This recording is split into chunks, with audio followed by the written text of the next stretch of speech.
Okay, what occurs in backflushing? Here's the valve. Okay, so what we have here is I have a picture of a group head. Okay, and then what happens is through the group valve, this one, water, uh, water gets pushed into this group head, and it mixes around, gets hot, and it comes straight down through the shower head. That's this, okay? The shower disc, which splits it up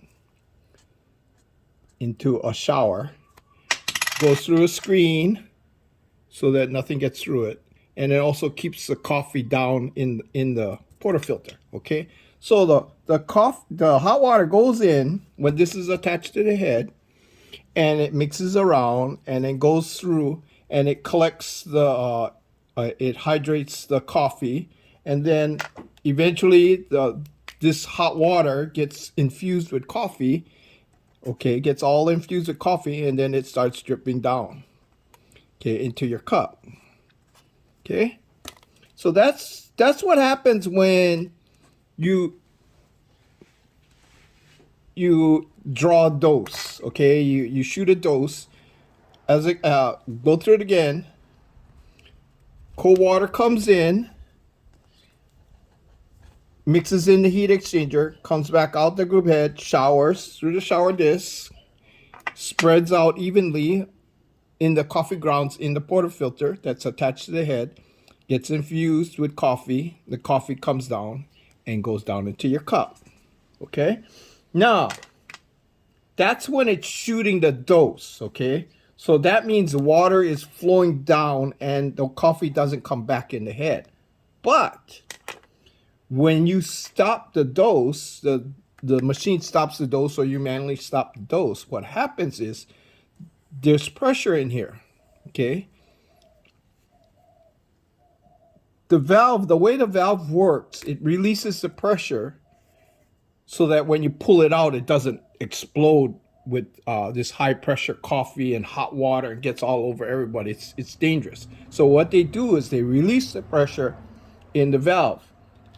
Okay, what happens is all this coffee liquid, hot liquid, goes back up into the head, goes all the way up, and exits to the drain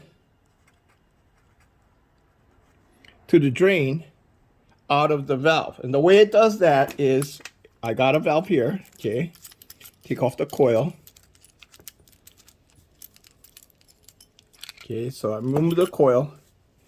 Okay, and this is mounted to the right here. Okay, mounted to the group head. Okay, there's a input and exit ports, and there's also another port right here. Okay, so what happens is when it activates, it pulls this in, this piston. It's part of the valve. It pulls it in, and it allows the coffee to flow out of this hole. I mean, the water, actually, hot water, flow out of this hole and come out through the exit, which goes down into the group head. Now, when this thing shuts off, this thing comes down, it shuts it off like this. What happens is the pressure here goes back up into the group head, goes in this port right here, comes out. Okay, this is closed now. Okay, this is closed like that. Comes out, surrounds this cylinder, and it goes right out. Let's see if you can see the hole. It goes right out through that hole in the back end of this. Okay, so that's why if you see on the machine, there's a pipe from here that goes down to the drain.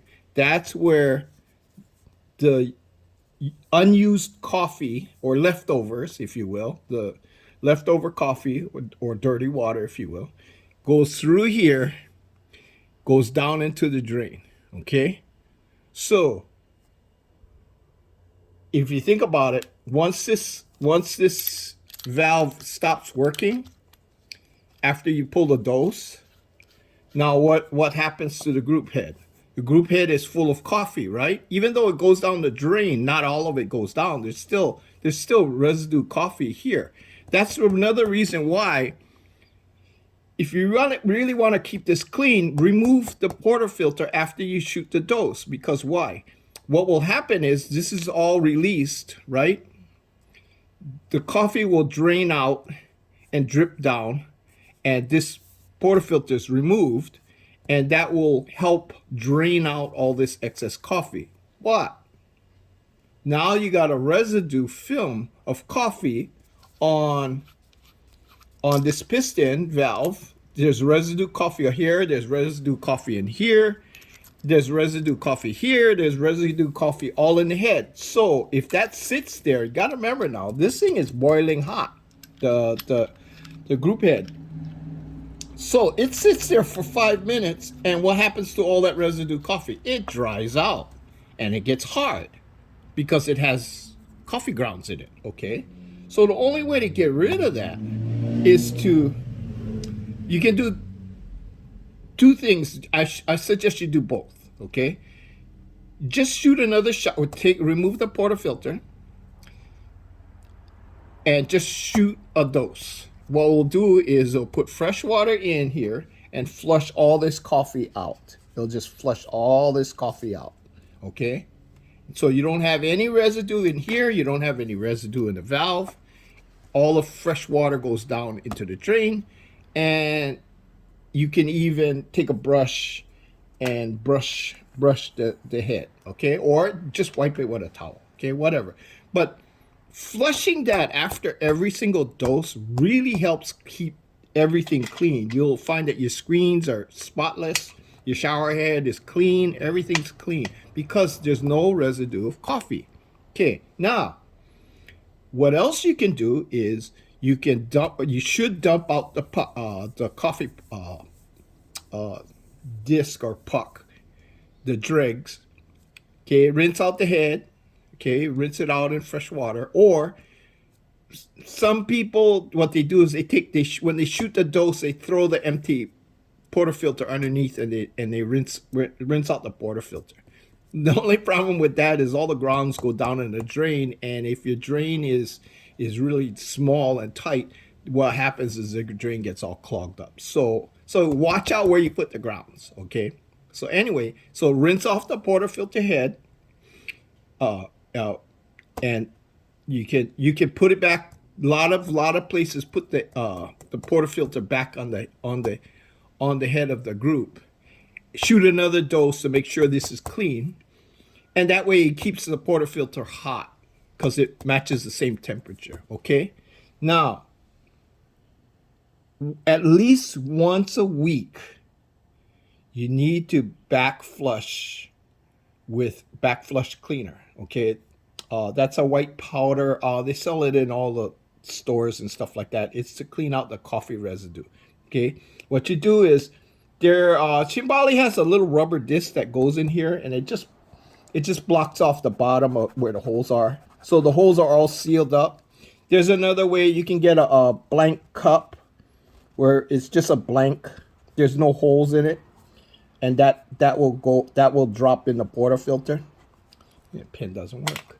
Anyway, that will drop in the portafilter. You can just drop it in.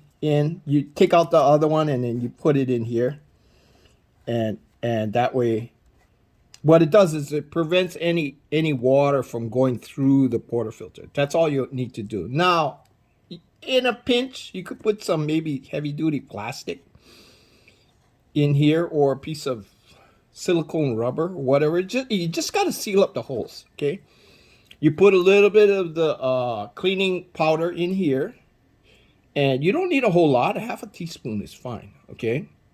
And then you clamp on the portafilter, and what happens is the pressure, when you shoot a dose, the pressure builds up, the water mixes with the cleaning fluid, and it doesn't go anywhere. You hit stop, and when you hit stop, the valve opens up, and it forces all the cleaning water back up into the group and then out the drain, okay?